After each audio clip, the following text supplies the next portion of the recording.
It's really what they're paying attention to, right? Do we have scheduled maintenance? Are we keeping up with it? Are we using the right products? Listen, the brakes don't break overnight, right? It's a slow trend that takes place. If a customer will actually lend you their ear, I think you can make it a lot further with the safety items and them understanding what the cost and impacts of that type of stuff is.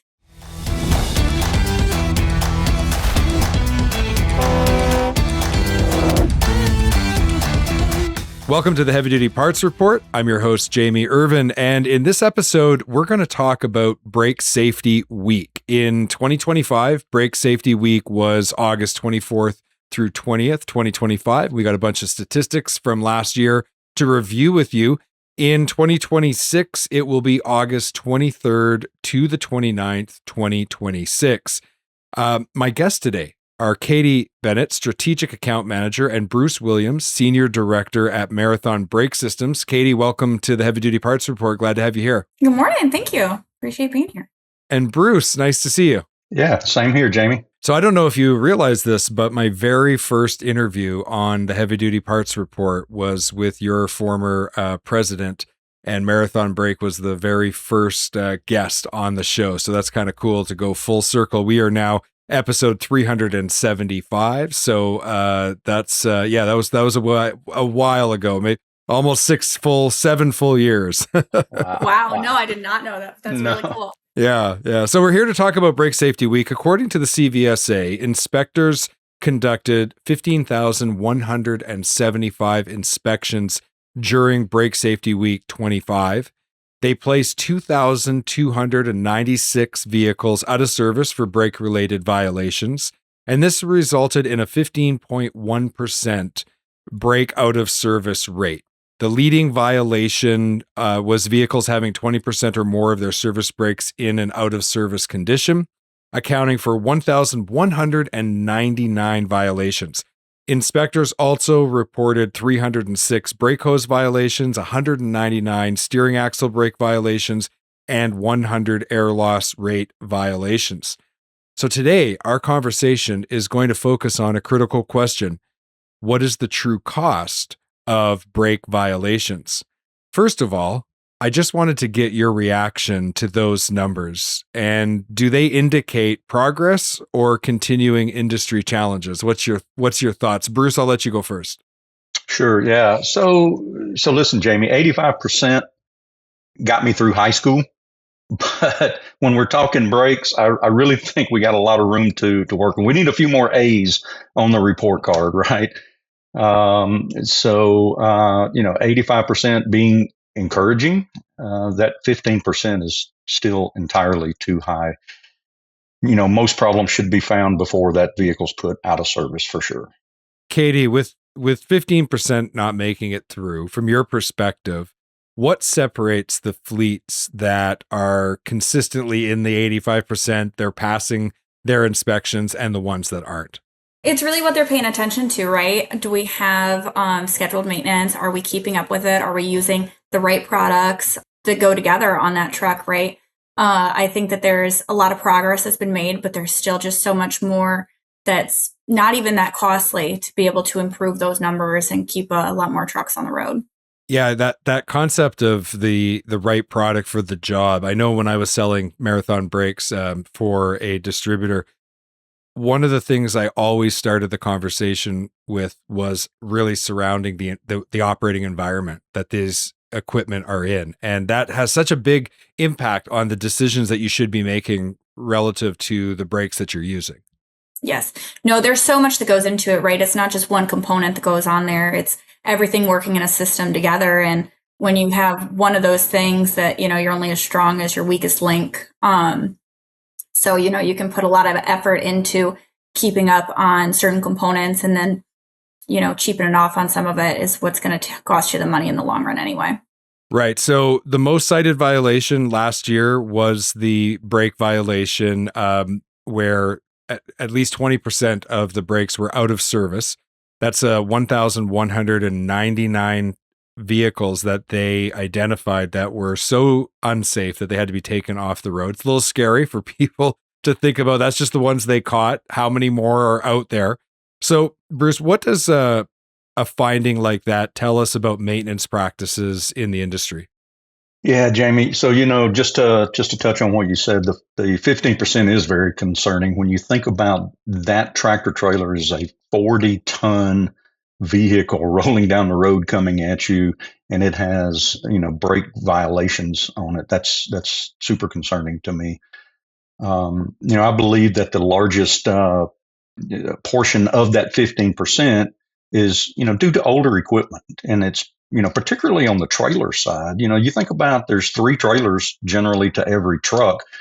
And a lot of times those trailers don't get the same maintenance that concern or focus that truck gets. The truck is it's either an owner operator or a fleet that has a program. The trailer is owned in some cases by somebody else. A lot of times it's sitting in a field until it's needed and then it's pulled out.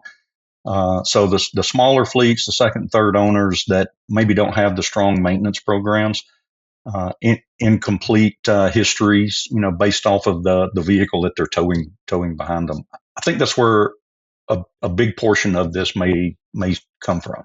When I was selling parts and I was talking to different customers, it was always surprising the range that you got from, the very focused groups that were focused on safety. They were focused on lowering their cost per mile.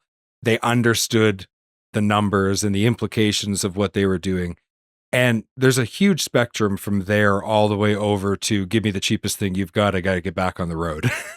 Right. Yeah, for sure. At Marathon, we think it's really just simple, right? It's inspection and maintenance should be routine, not something we gear up for once a year, and use quality products behind it. Yeah, I think there's so much education that goes into it too. Like you mentioned, talking to customers, and if a customer will actually lend you their ear, I think you can make it a lot further with the safety items and them understanding what the cost and impacts of that type of stuff is. And most of them do, I think, make a change in a positive way if they really will open their ears up. But a lot of times it's just, if they don't know, they head down the cheaper route. Yeah, and it always surprised me how sometimes I would work with a customer and I would do that education, and then a couple years down the road I'd find that they'd slid back into old behavior, or they got seduced by that lower purchase price, right? So for our listeners, let's do a little bit of a review on that, because if a vehicle gets placed out of service, obviously there may be a tow bill and then there's going to be the repair. But what are the other costs that people are not thinking about that need to be understood?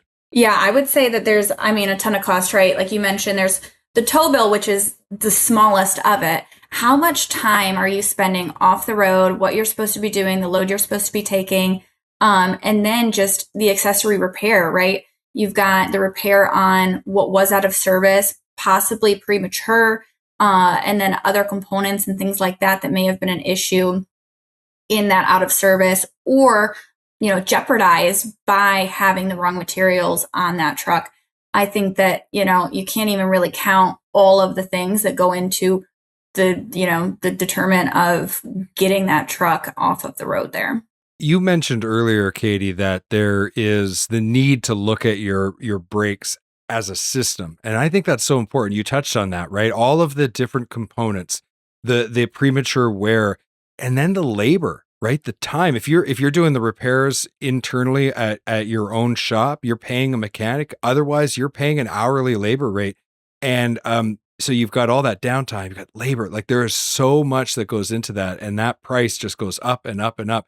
And unfortunately, it's not easy for customers to see that on an invoice. They see the cost of the part, they see the labor maybe, but that's it. They don't see all the other costs that are stacking on top of that. Especially when it is an emergency, right? It's like at your own house, the plumbing always goes out on a holiday weekend, or something happens where your furnace stops working and it's Sunday afternoon.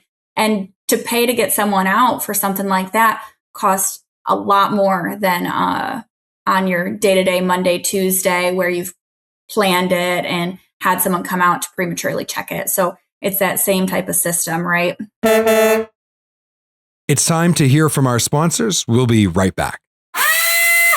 Lowering total cost of operation involves looking at critical components that you put on your commercial vehicles and making sure that you are making the best selection for your application. With all of that in mind, I want to introduce you to the new standard in wheel end protection, the HubCorp's revolutionary X-Tractor. Now, what I like about this product, it's the only line of hubcaps that comes with a built-in 3-stage magnetic oil filter. And this is a safeguard for your critical wheel end components. In addition to that, it is actually a serviceable component on your vehicle now. And so it has a patent pending hex thread cartridge. And the X-Tractor makes hub oil servicing really simple and easy.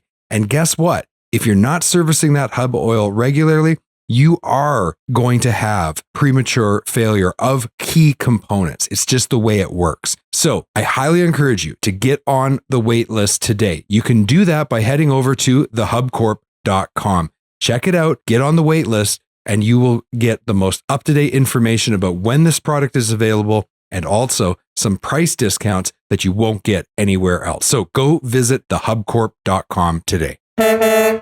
It's not just fleets and owner-operators that need to look at their total cost of operation and find tools that help them with their business. If you're running a repair shop, then you need tools to streamline your operations, and that's why I recommend FullBay.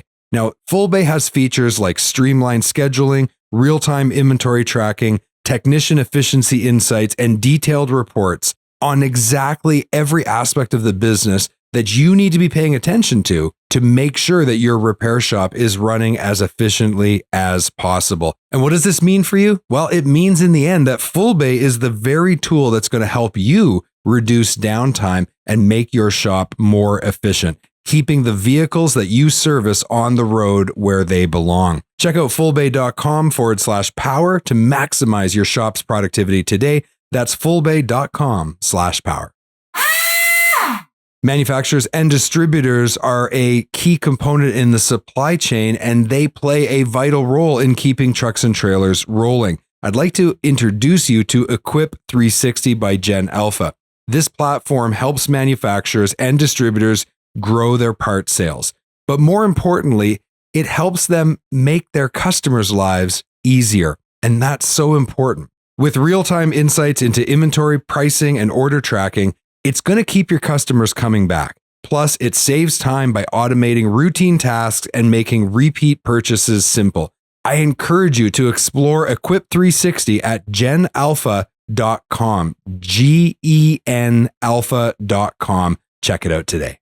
We're back from our break. Make sure you go and check out the links in our show notes to all of our sponsors. Okay, let's get back to this episode.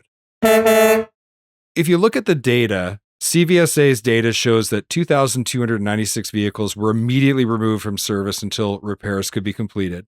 So walk us through the real world impact on those companies, their business. That we've talked about the impact on their equipment. What kind of a negative impact have you seen on businesses when they don't get this right? Yeah, Jamie. So listen, the old saying, if the wheels aren't turning, you're not earning, right? And unfortunately, the bills keep coming in. They don't stop. So when that truck stops, the revenue stops immediately at that point. So drivers sitting, the freight may be delayed. Dispatch has to completely rebuild their plan. They're going to send a tow truck, or they're going to send a replacement truck out. You got maintenance must locate the parts, the dispatch, road service. I mean, it just goes on and on and on and on. So there's a lot of expense tied behind that brake failure, when in reality, the brake repair itself is generally the cheapest piece of the whole deal. Katie, you're a strategic account manager. That tells me that you work with your customers who are in really competitive marketplaces. What risk is there to a business if they start to have these violations, these out of service, unplanned downtime? What happens there in that really competitive marketplace? What other risks could they face? I mean, they face a ton of risk, right? It's one of those things where if you need it now, you don't care what it costs, all of the budgeting that you do, all of the planning, all of those strategic conversations go out the window the second that you're in a position where you need something today, instead of having that plan, being able to utilize the resources that you've spent so much time setting up. I think that a lot of them see that and see such a big impact that it's a waste for a lot of the efforts that, you build into as a customer or build into as a business. And then too, you're throwing your people through a loop when you go through those type of things. It creates an environment that other things might get out of whack and has just trickle down effects from there. Yeah, and I'm thinking about too from the perspective of we've had this prolonged freight recession in the US over a number of years. According to statistics, we're finally out of it. But the reality is the freight market's just gotten so much more competitive. We've seen companies go bankrupt. That has reduced the supply, I guess, a little bit on freight, but I still see it as such a hyper competitive market. And you do anything that the competition can start pointing and saying, don't go with them, you should go with us. That's going to be pretty detrimental to a business as well. And I don't think a lot of people would ever kind of necessarily automatically connect the dots between our brake maintenance program and that. But in my opinion, if enough of this stuff is happening and you're not reliable, it's got to impact the bottom line on how much freight you can move.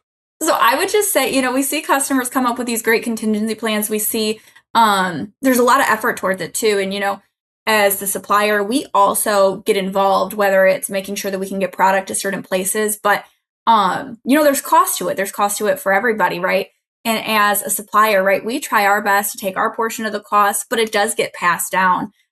So, if those contingency plans aren't perfect and aren't, well developed and discussed, then, that just doubles and triples the cost that gets shared between everybody involved. Right, Bruce, and you've been in the business, so you understand how competitive the marketplace is. What do you see as an impact on customers when they're unable to deliver and their competition is leveraging that against them? Yeah, Jamie, the customers are going to judge the fleet by the delivery results. They don't really care about their maintenance plan or their, if they continue to have repeated breakdowns, it's going to jeopardize their credibility to their customers, and it becomes a customer retention problem.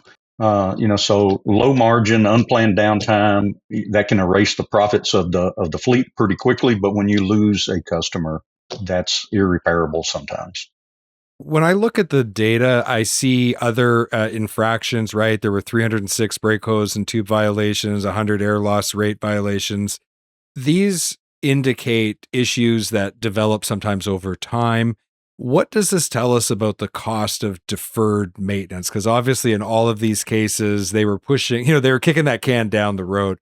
So Katie, from your perspective, what is the true cost of deferred maintenance? Yeah, it's exactly that, right? You push that off. You think, okay, we're not going to do it this time around, even though the truck might be off the road. We'll save that for the next time. And then you end up halfway to where you plan to be. Or, you don't have a plan in place to get there. And then you're just adding more and more and more off time. You're adding more and more, damage to other portions of the truck and the maintenance system. So it's all just one system that works together. And we see that all the time. And then no matter how good of a product, right, when you're deferring maintenance on it, you're jeopardizing what hard work you put into it to begin with. Right. And Bruce, from your perspective, I know when I was selling parts, I would always encourage my customers to try to look at that whole system. And while you're in there, change what you can, right? So from your perspective, where does the cost of deferred maintenance really hit hard? Yeah, Jamie, it's kind of like going to the dentist, right? You can either take care of that problem, that small problem today, or it's certainly going to become a much more, expensive, painful issue, right? So those small issues tend to become larger ones. Whether it's, the brakes, the hose, the fittings, it's the complete system, like Katie had said earlier. And it really goes back to routine inspections and the routine maintenance and having a good program in place. Yeah, I don't have the money to change the bearings and the brake material today. Well, are you going to have the money to change the spindle and the axle later? Or are you going to have the money to cover like a wheel off or something like that? To me, it's just, man, it is so dangerous to push that maintenance down the road. Katie, again, you're dealing with strategic customers. So I assume that when you deal with a larger customer, they have a viewpoint on liability and risk management. Can you kind of explain to us what the standard or maybe what the gold standard should be when you're looking at that from a maintenance perspective? Yeah, I would say with our customers, the nice thing, especially in the strategic realm, right, is safety is a bigger priority, right? We've had to take out insurance policies for customers that we sit around and we look at them sometimes in these contracts and we're like, there would have to be some pretty big issues here. And it's great to have that. It's great to know, especially with brakes, right? That is the most important thing when, you consider you, your family, your friends driving down the highway. So it is good to see that there's, a lot of focus on that. It's one of those things that we're happy to share the investment on to just make sure that, we're all in a good, safe place when it comes to that. Right. And, the reality is people's lives are at risk and, these nuclear verdicts are out there and they do happen. So better to be safe than sorry. Let's talk for a minute. I just want to kind of review. So if we look at the major findings of last year, defective brakes, right? Steering axle violations, air loss problems, drum and rotor defects. A lot of this is preventable. And I think it's important for people to understand where the big fleets put their time and attention so that if you're running a smaller operation and you're trying to build a fleet yourself, you have the right perspective. So just maybe walk us through what is most preventable? How should they approach maintenance based on what we saw in last year's report? Bruce, do you want to try to tackle that? It goes back to what we've been saying all along. It's having a good maintenance program in place to catch those. Listen, the brakes don't break overnight, right? It's a slow trend that takes place, either that hose or that rotor or that drum. It wears over time, and it didn't just wake up one day and say, "Hey, it's broke," right? So you gotta have a good maintenance program in place to identify those before they put you down on the road. Yeah. So, okay, a good maintenance program. So walk me through what are the key elements of what we would call a good maintenance program. It's consistent. It's, you got to have it repeated over and over. And then you've got to document your findings, and then you got to repair those findings. Don't postpone them. It'll make one more trip out before we get caught or before it puts us down. And I think that's what our larger fleets do. They have that in place. So preventive maintenance, being repetitious and identifying the problems and repairing those problems. Awesome. All right. So there's the 3 key steps. So based on your experience with working with fleets, if we think about last year and we think about all the things that led up to those companies having equipment being taken out of service, we're now fast approaching Brake Safety Week 26. If someone's listening to this, what is the one thing that you want them to think about before Brake Safety Week 2026? Katie? I would say just really think about the overall cost of what you are doing, and not just the cost financially, but the cost, to anybody that's on the road with you. I think that, obviously every year for the past 6 years has been a very interesting year. This is no different. Everyone feels really, really, really squeezed, right? And I think everyone's been very hesitant with spending money, and whether this is an investment year or if this is a pullback year, brakes is just not the place to pull back. On a heavy truck like what we deal with, there's not a lot of great places to pull back, but brakes is really, really, really not the place. There's other things that you can do. I know that a lot of these companies are squeezed. I know that it's rough out there. We've talked about the freight recession. We've talked about all of the other obstacles. But if this is the business you're in, you have a responsibility to make sure that what you are putting on the road with everyone's loved ones is something that is not going to potentially kill somebody. So, making those adjustments, it's not just about whether or not you're going to lose money, being off for a couple days, but really about the bigger worldly cost that goes along with it. You've been listening to the Heavy Duty Parts Report. I'm your host, Jamie Irvine. We've been speaking with Katie Benet, Strategic Account Manager, and Bruce Williams, Sales Director at Marathon Brake Systems. If you don't know about Marathon brake systems, head over to marathonbrake.com. I highly recommend it. It is some of the best friction material in the market. I've sold it for many, many years, off and on throughout my career. And just it's been a pleasure to work with Marathon Brake. They truly do have product that will lower your cost per mile, and they have solutions for your specific problems. So definitely check them out. Katie, thanks so much for coming on the Heavy Duty Parts Report. It was nice to finally meet you. Nice to meet you as well. And Bruce, thanks so much for your contribution. I really appreciate you taking the time today, sir. Jamie, thank you. And we appreciate the opportunity to come on your show.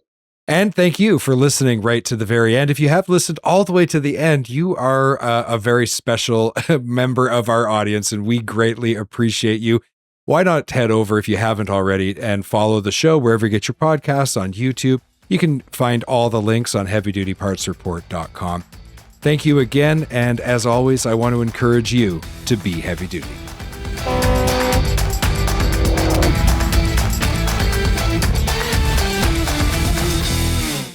Thank you for watching this video. Click here to subscribe to the Heavy Duty Parts Report YouTube channel, and click here to watch another great episode.